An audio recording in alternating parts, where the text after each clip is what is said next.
In starting, I always like to start where we finished off last year and see how we went. In last year's seminar, it was a very, very crazy year. We didn't know what was going on. There was lots of chaos, but we actually got really, really on the money with all of our predictions.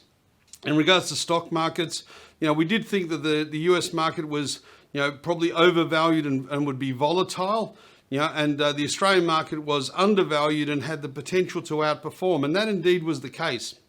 What we didn't see, thankfully, is a US market correction, at least not yet.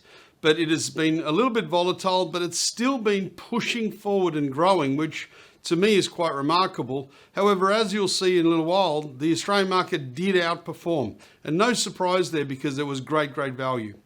In regards to currency, despite the fact that the dollar had dipped just prior to last year's event, I went on the record to say that I thought it was in its natural range of 70 to 75 cents. I still believe that. And factually it came in with a little bit of an oversurge to up to 79 cents before coming back to normal and now sitting in that 70 to 75 cents range as predicted.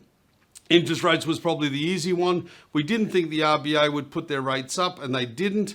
That's probably still the case. We're not likely to see anything until we are on the other side of COVID. So that was a pretty simple one to get right.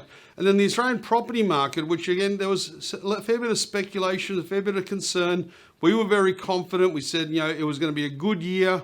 In fact, my quote there at the bottom was time to make a move on your property. And that was extremely apt.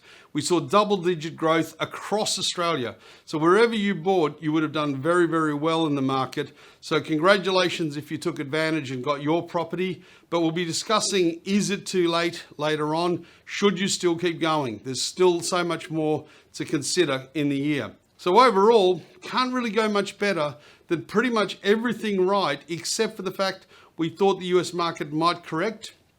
I think you'll be happy that I didn't get that one 100% right, but keep an eye on it.